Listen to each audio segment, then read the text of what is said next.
Thanks, everyone, and on behalf of Drew Salamone, our Chief Digital Officer, and myself, we're excited to be here today. We have a lot of great information we're going to present to you. I want to start out by saying that it's great to be back on campus. I actually am a Blue Jay at heart. My son is a sophomore student athlete here, and normally up cheering on the men's lacrosse team, so I wear my blue with pride, so a lot of great pride in the institution. We're going to present a lot of information to you today, try to keep it within a 45-minute time frame here, and keep things moving. Just a quick word as far as Drew here.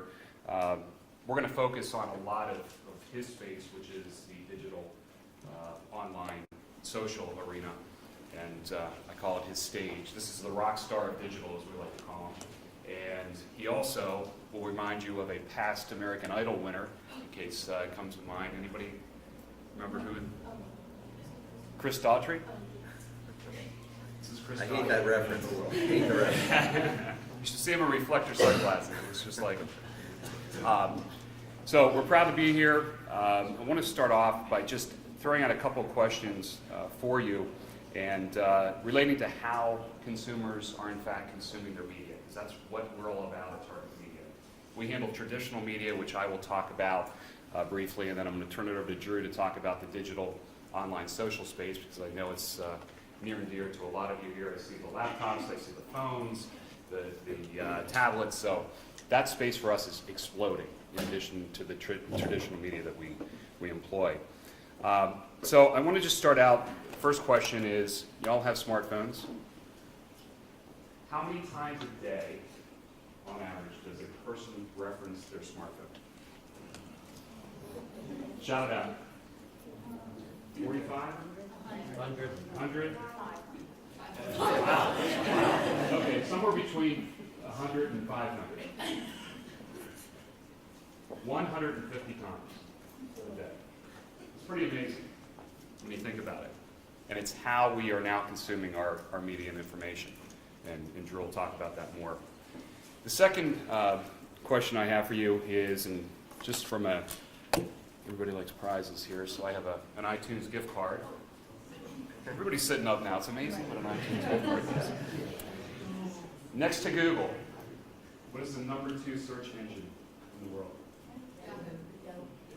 Bing. Keep going.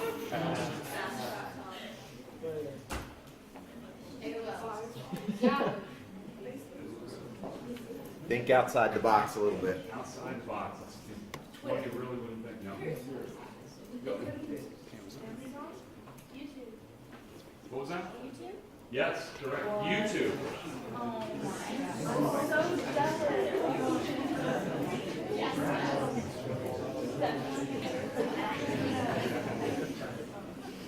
Yeah, it's pretty amazing when you think about it. YouTube has become the second largest search engine in the world, so a lot of incredible stats there. So let's get into it. We're going to talk about using digital channels to engage consumers today. There's a lot of digital channels out there to choose from. What are the right ones? We're going to go through a lot of those and determine which ones make the most sense based upon your goals, objectives, and hitting your target audience. Another question. What's the world's most valuable brand? Apple. Why? What do you think that is? Good marketing. They've changed the way people use technology and integrate it in their life. They change the way people use and integrate information in their life. Okay, great. Who else? Targets everybody. Targets everybody. Yeah. Wide audience base. How about knowing their consumer? Doing their research. Why would someone stand in line, camp out over 24 hours to get the new iPhone? Loyalty. Exactly. That speaks volumes. And that's something it's hard to establish in the business world. Apple's done a great job of that. They sink the time into knowing their target, knowing their products, knowing their consumer, and being proactive in terms of what's ahead. It's pretty amazing where they've come from to where they're at today and why they're now the #1 brand in the world. So who was the world's most valuable brand before Apple? Coca-Cola.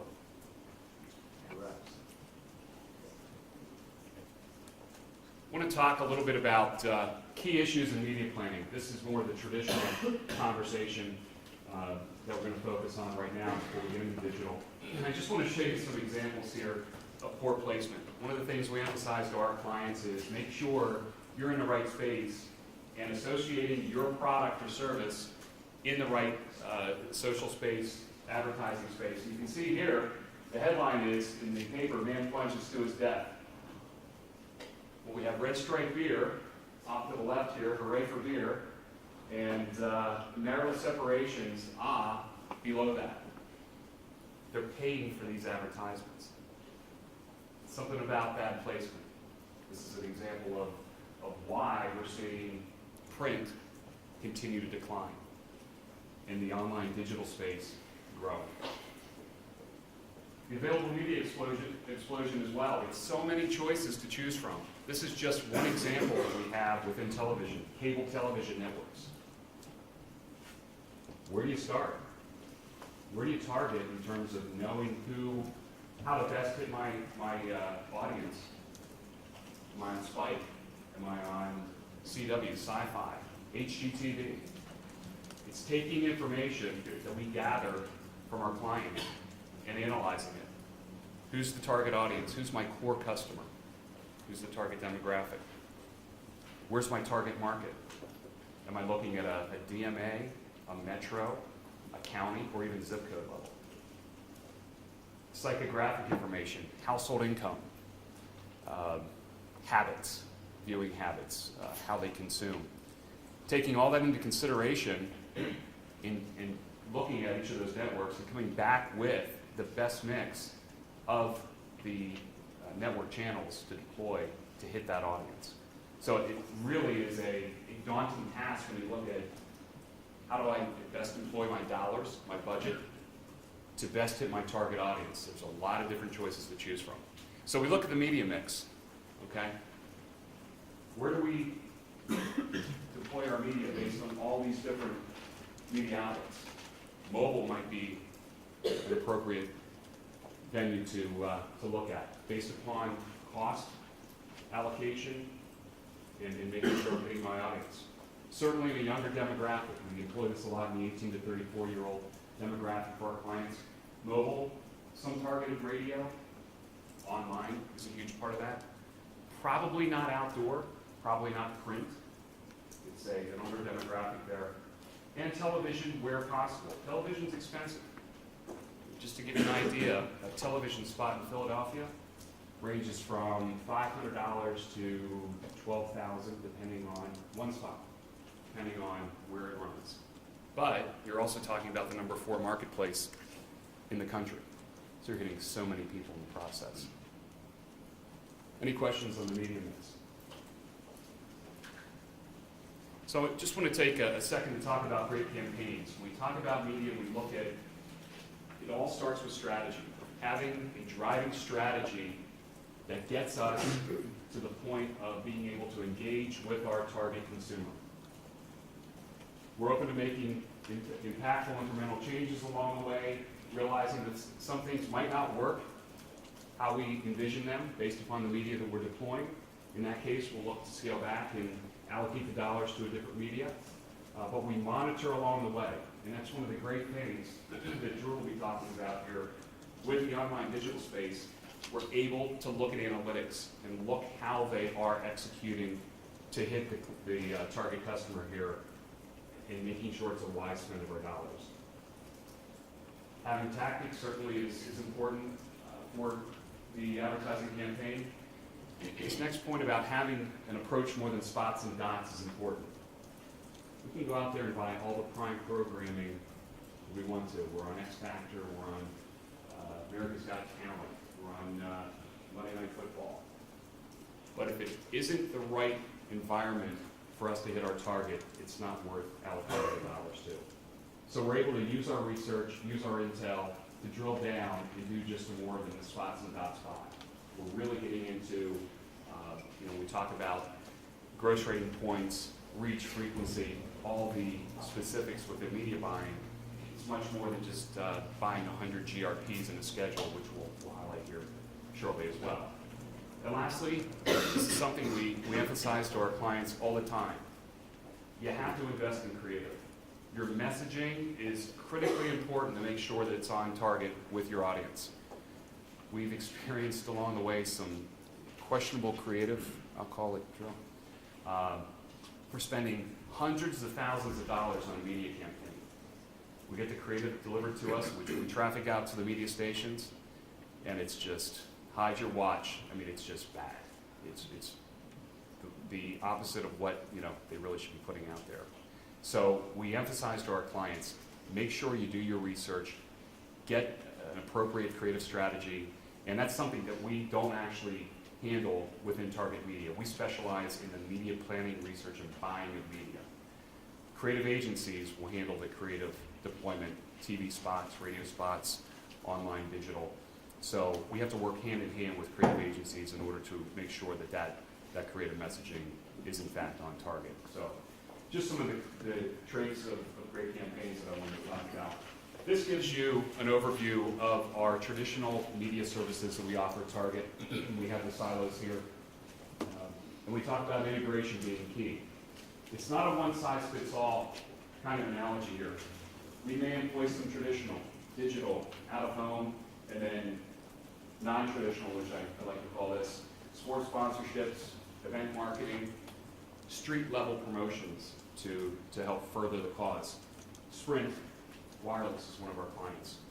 We employ a lot of guerrilla marketing tactics into their marketing plan to help them get to the street level. It's about getting the product in the hands of consumers. If we can do that, there's a pretty good chance that we're going to engage and be able to bring that customer on for good. It's just getting it into the hands of the consumer. So this all is taken into consideration in terms of the overall strategy.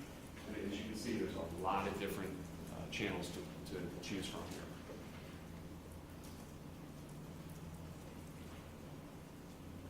Also want to touch base as far as integrating advertising into programs. You've probably seen this if you're watching American Idol.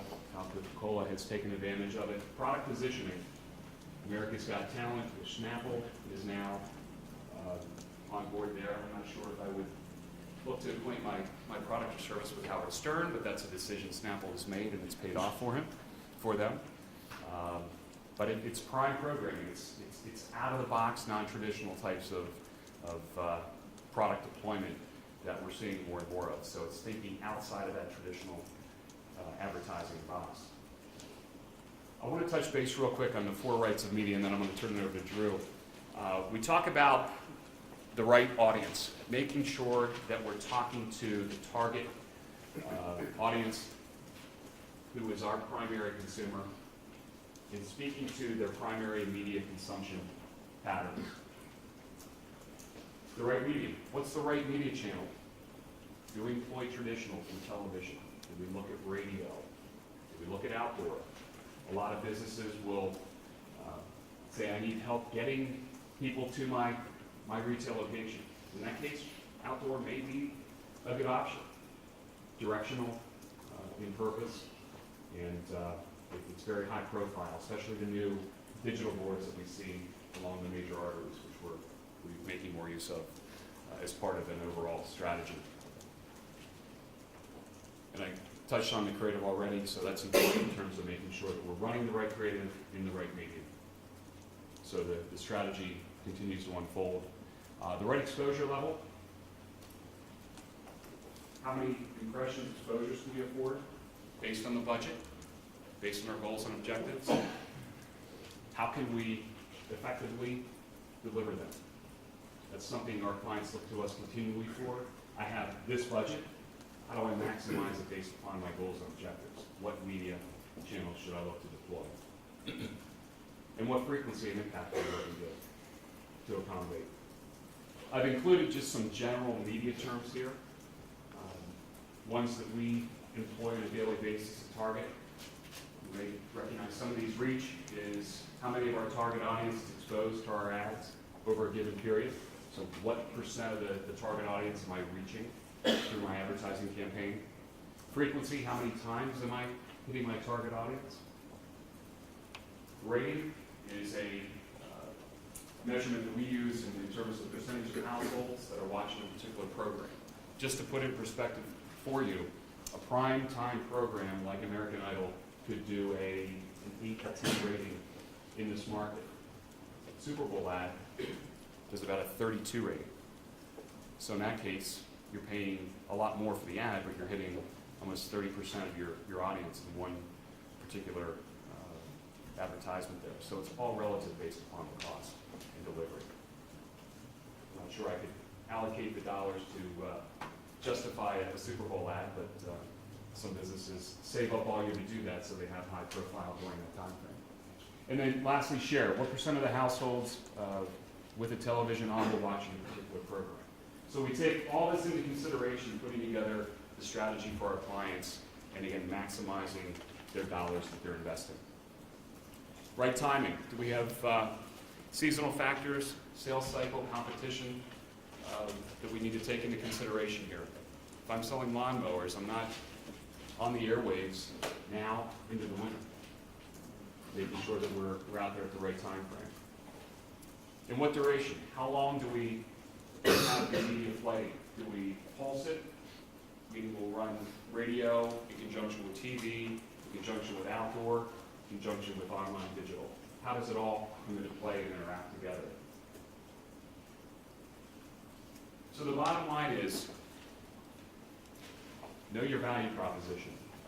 What are you bringing to a customer to help them succeed and fulfill a need in their life? Define your competitive advantage. What are you bringing over your competition? Create a clear, concise strategy statement. As a company, know who you are, what you are, and what you want to promote. And at times, what you don't want to be. You know, be clear on that so you have a strategy, a direction, and know where you're going. Touched on the importance of creative messaging, how to cost effectively reach your target customer base, and ultimately, watch your business grow. It's exciting for us in our field to see businesses who are just launching or have the ability to grow, they just don't know how. And we're able to get in and help them sort through all the options out there, and at the end of the day, make them more profitable. And that's what they look to us to do. So, you know, it comes down to strategy. Great segue into turning this over to Drew. I want to play this video for you, and this really sets the tone for what Drew's going to talk about. This is Socialnomics. This is a annual update that's done, a video that has a lot of information in it regarding social. Pay close attention. We're going to clip through this about 3 minutes long, and then I'll turn it over to Drew and go from there. So, off you go.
Pretty interesting stuff, huh?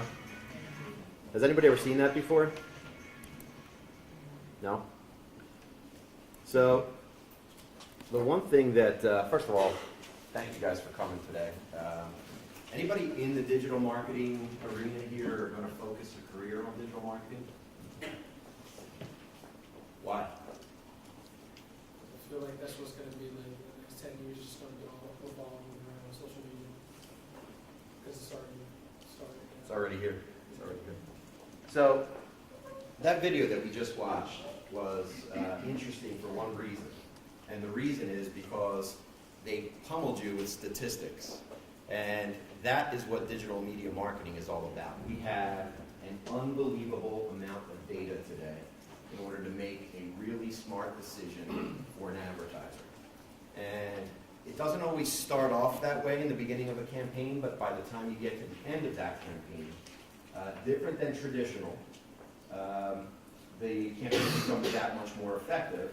And ultimately, from a cost perspective, we're able to maximize that advertiser's dollar a lot more efficiently than we could in traditional media days. So the greatest thing about my job, I have a cool gig because what happens is traditional media laid the groundwork for what we do today as digital marketers. And can everybody hear me all right? So what we do today is we're able to say marketing 101, we know how it works. It's about getting your message out there for a number of different purposes. Brand building, product or service information, so those types of things, we know how that works. The channels that we use, obviously, to get those messages out there have changed and are constantly changing. So the reason my job is so exciting for me is because I'm never bored with what I do. It's not that I wake up every day and I do the same exact thing, because some new social network might pop up tomorrow that I have to learn about and figure out how to utilize it for my clients, or if it's actually relevant for our clients. And if it is, then we have to quickly put together a strategy that integrates that in with their total media marketing budget. So we start off with just kind of the definition of digital marketing. In simplistic terms, digital marketing is the promotion of products or brands in one or more forms of electronic media. So it's very broad. Digital marketing differs from traditional marketing in that it involves the use of channels and methods that enable an organization to analyze marketing campaigns and understand what is working and what isn't in real time. So that last part, that in real time piece, is something that didn't exist before. Most of the time when you launched a campaign, when you launched a print ad in, let's say, a large publication, you had to wait to see what the buzz or what the viral message was that you got out of that, or what the payoff was, how many people went into the stores, how many doors were turning, how many phones were ringing, those types of things. With digital media marketing, no matter what the platform, you can actually go in real time and find out how many users are on your website, how many people are liking your ad on Facebook, how many people have shared your video post.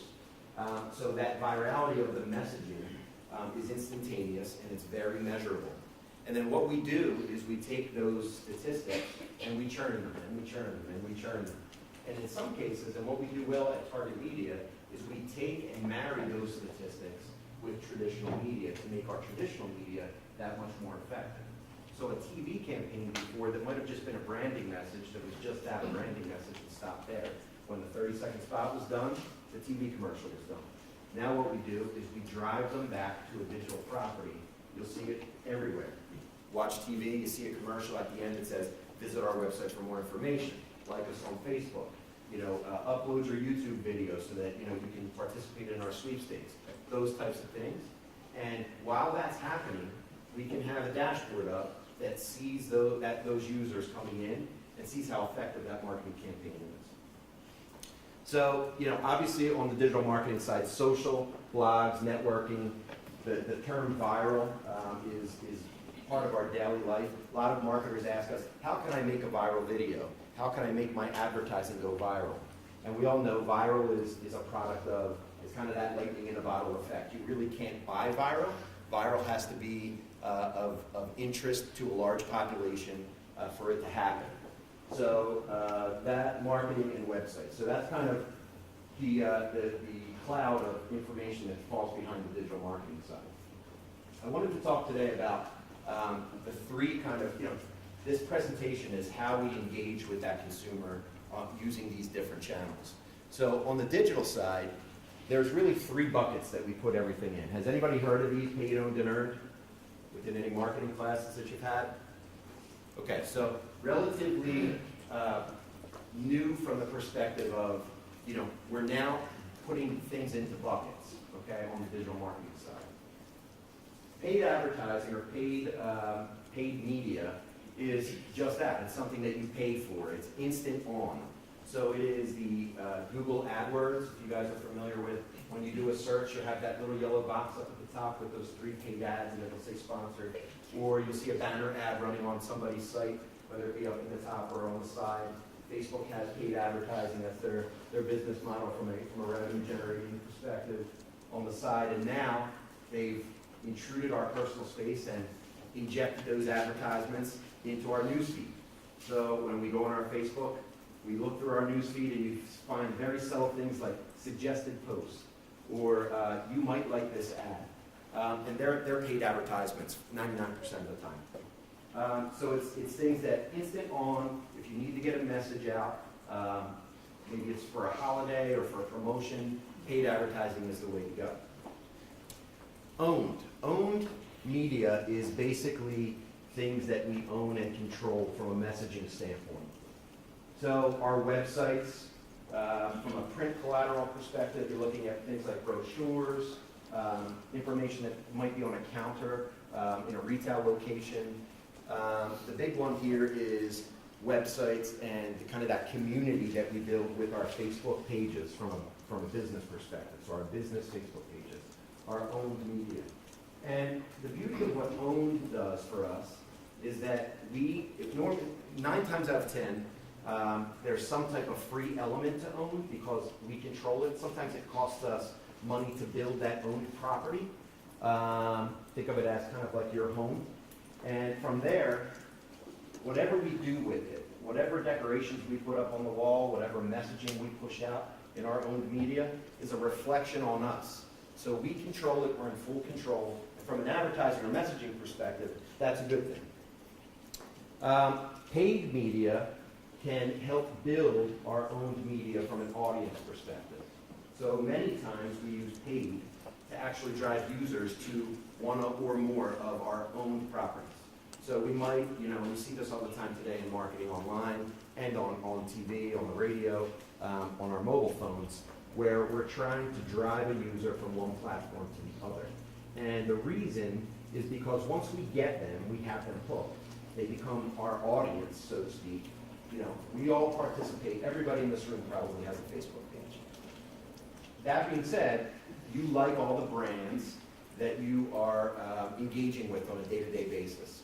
And you don't have to watch TV to know that there's a new iPhone coming out. You can actually just log onto your Facebook page and find people talking about it. Or you can find Apple pushing information out to you that shows up in your newsfeed. Sometimes what we do is we use that paid media to drive more users to an owned property so that our audience grows exponentially, because we all know social and online digital has that exponential growth property to it. When you think about from the perspective of mobile devices, laptops, those types of things, for every person in the world today, people have more than 3 devices. So if you take the population of this entire world and multiply it by 3, that doesn't even, there's more mobile devices on the planet than actually, people that are people. That being said, people are using mobile in their vehicles. There's second screen type stuff. There's third screen type stuff. Now, second screen lasted about a year before it went to third screen type of integration. So when you're sitting watching TV or it's American Idol, you saw that they moved to, at one point, text in to win. That's a second screen. You're watching TV here, you're engaging with the TV program you're watching on your second screen. That personal relationship that you create with that owned media, whether it be your cell phone on your Facebook page or your text messaging, your SMS text messaging back and forth, that personal relationship that an advertiser can get with you or with the consumer is one of the most valued relationships that exists today in marketing. It's actually something that you cannot put a dollar figure on, and it changes all the time based on exactly what your goals are of that particular advertising campaign. So owned media, it's a big one. It's one that's tough to do right. You have to really have all your ducks in a row, so to speak, when you launch publicly, because you get one chance at it. As you know, we're all our worst critics on a day-to-day basis from a branding perspective. Very easy for a brand to be number one today and to be nowhere tomorrow with a little bit of this next one, which is called earned media.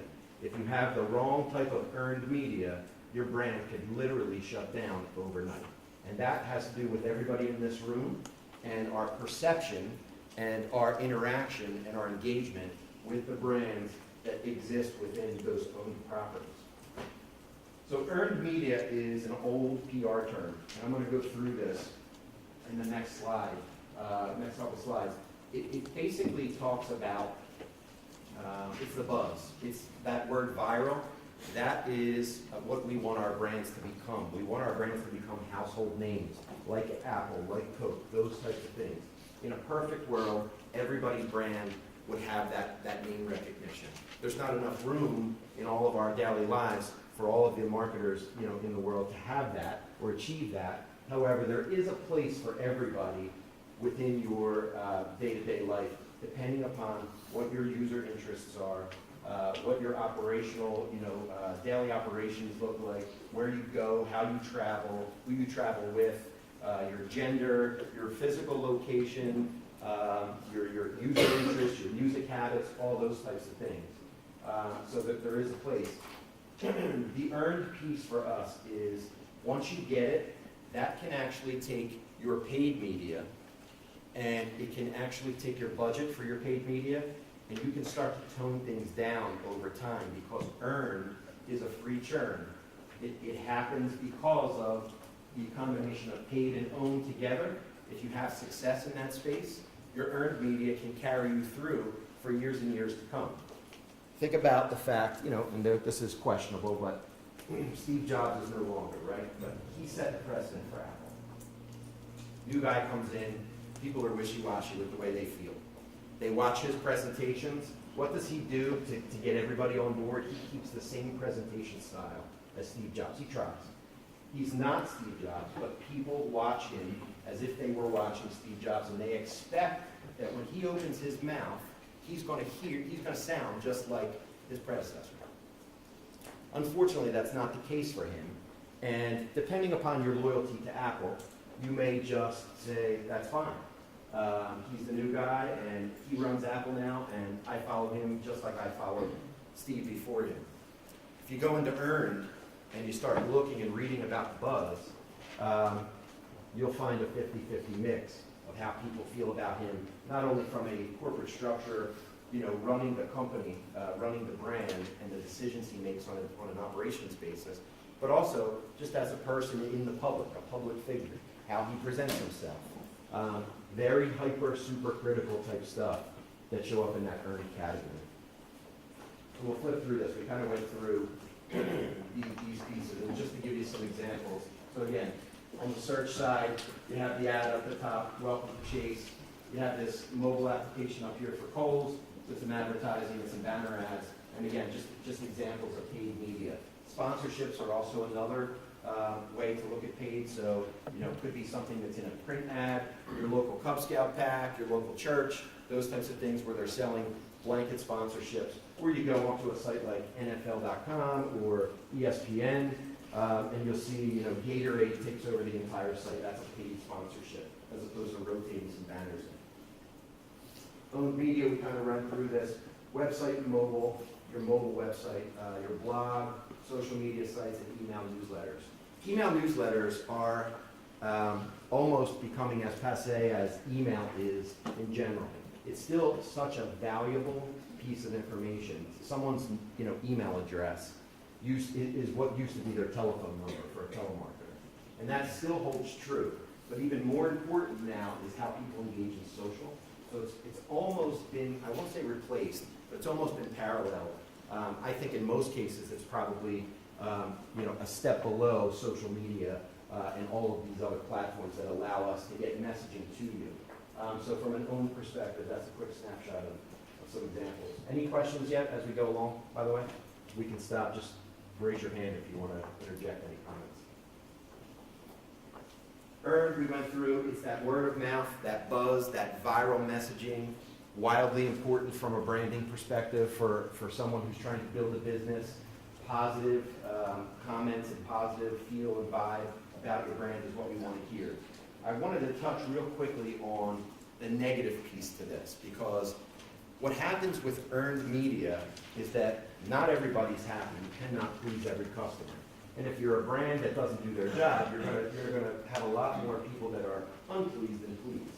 So in order to listen to what the audience is saying about your company or your brand, you have to go to earned media. Before, one of the ways that you kind of got the feel or took the temperature, took a temperature check of your brand and how it was doing in the space, whatever space you marketed to, was you could do surveys. And you could do, independent surveys where you picked up the telephone call, and they still do that stuff today.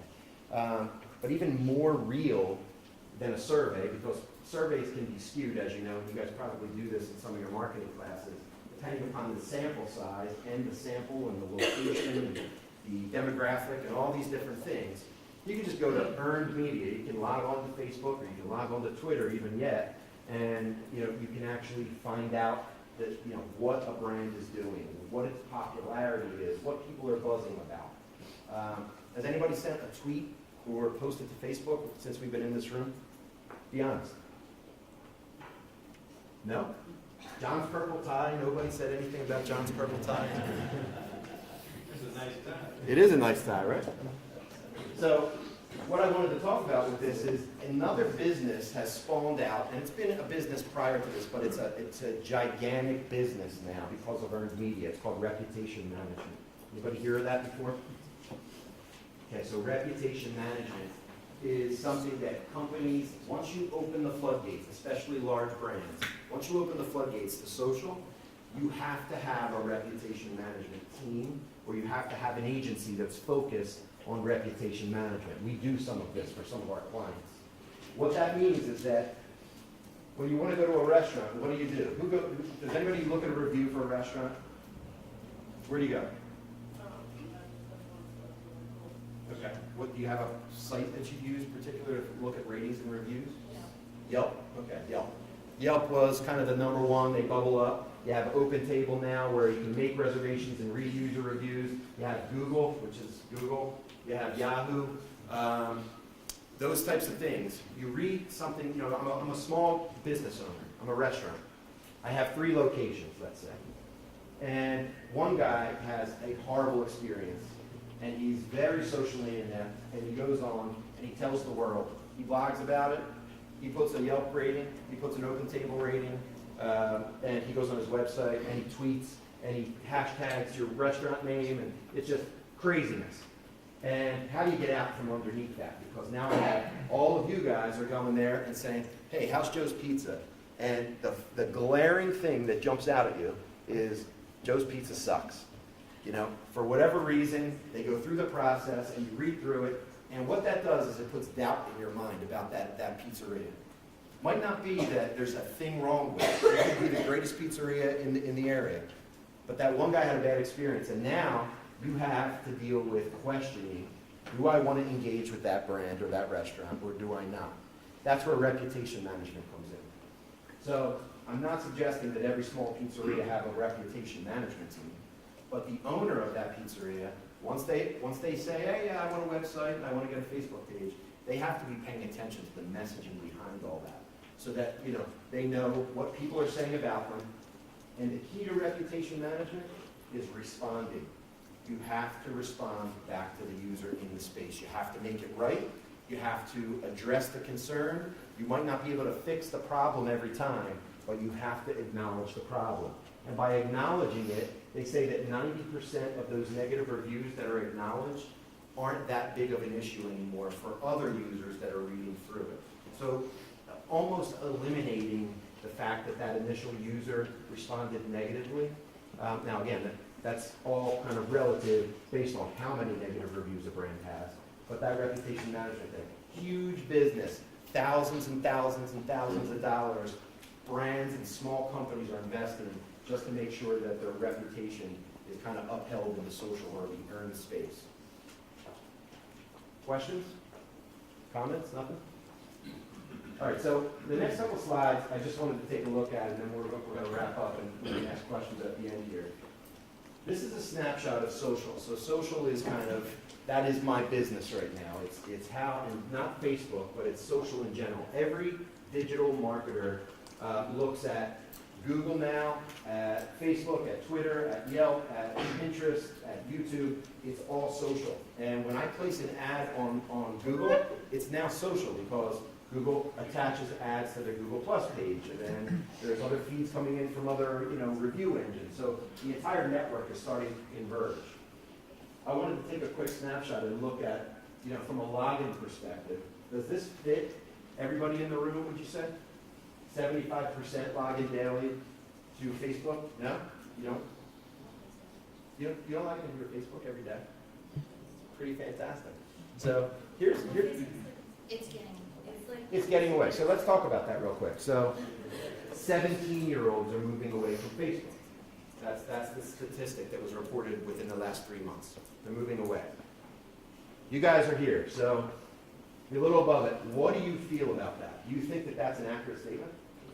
Why? Does it have to do with advertising? Why is that? I think a lot of it's because their parents are getting on Facebook. Ah.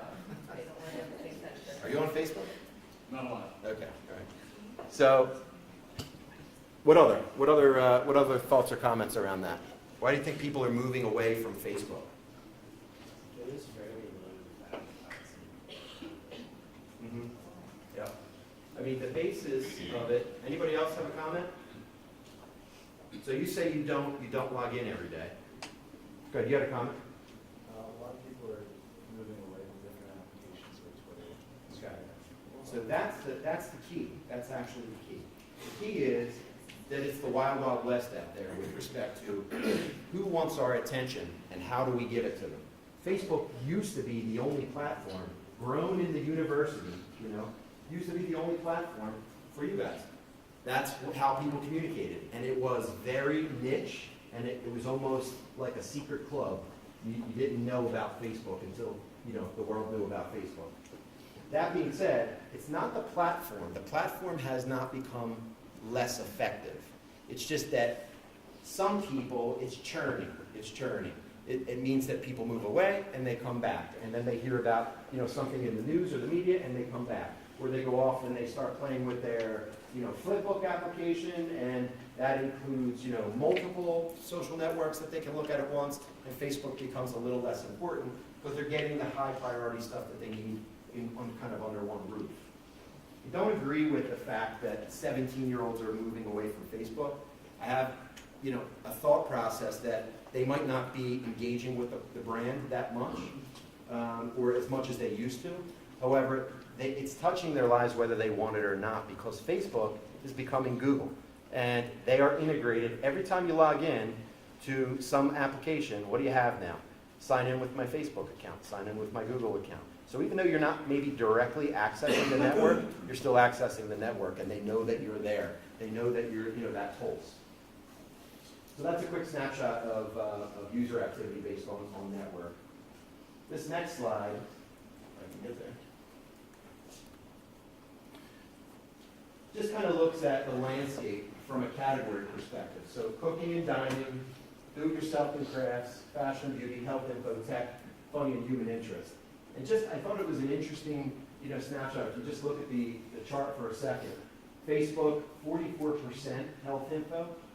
I personally don't use Facebook for health info, but marketers are using it for health and information to get their messaging out because of all of the profile data that exists. People who have human interest or a medical interest, juvenile diabetes walks, cancer walks, those types of things. They're engaging with those types of elements within that social platform, and health advertisers and marketers are able to get to those users based on those statistics.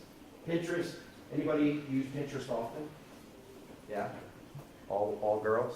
All girls? Yeah. So Pinterest is an interesting one because it's visual. That's all it is. It's visual. And they're trying to re-engineer kind of how they get some advertising in there. You'll notice it's starting to bleed into Pinterest now. So everybody's trying to find that revenue model. But it's an interesting one. Food and dining. This do-it-yourself and crafts is where Pinterest got their start. And it blew up for them. That's a category that still exists. And then Twitter. How about Twitter? Just curious. Show of hands. Who tweets every day? Do you use Twitter more than Facebook? Do you use Pinterest more than Facebook? Girls? So I'm just curious. What is it about Twitter? We're going to wrap up here in a second. What is it about Twitter that you feel like, is it integrated into your daily life? Is that the way you communicate with friends and peers? It's fast. And information-wise, does anybody use it as a search engine?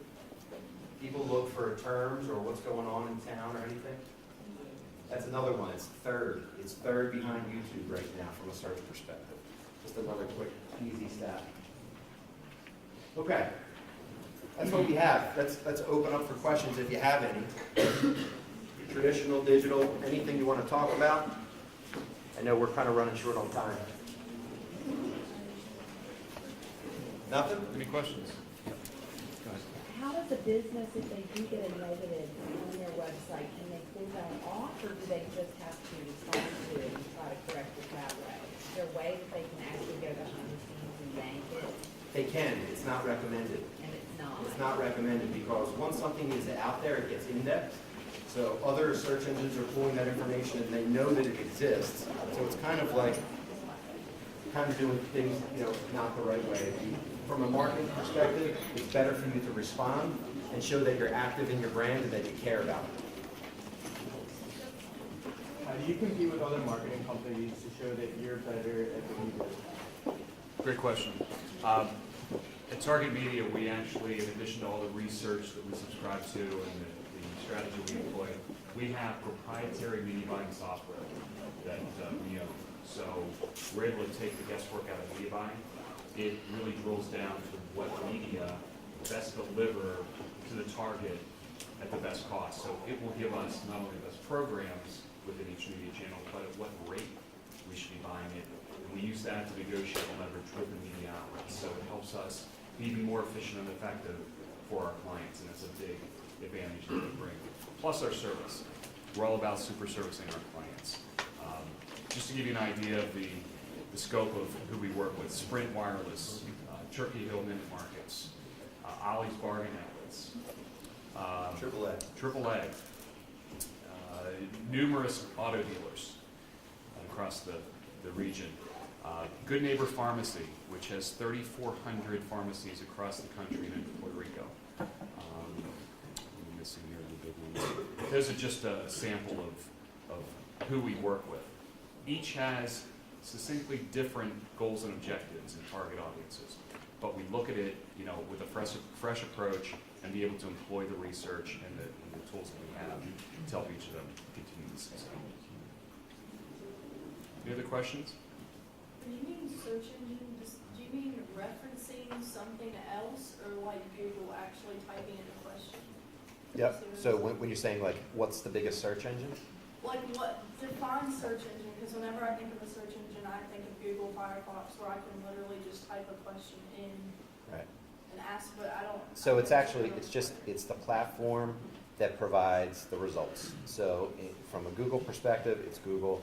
YouTube, obviously owned by Google, so a lot of that is kind of mixed in between, so it's no surprise that they're number two. But they're number two with respect to video content. So that's just how much, you saw that stat about 72 hours of video. That stat says that there's video out there about every topic, just as equally important that you can find, in the Google search engine.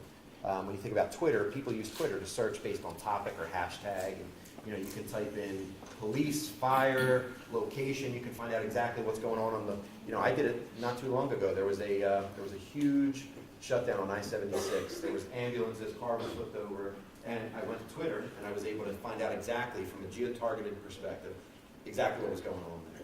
and found out that they meta-chopped the guy out, and it was a pretty big deal. That's how I found it, just through search. Anybody else? A lot of information we wanted to share with you today. Hopefully this was helpful, and we'd like to wish everybody continued success here at Elizabethtown College and in your future endeavors. Thank you very much.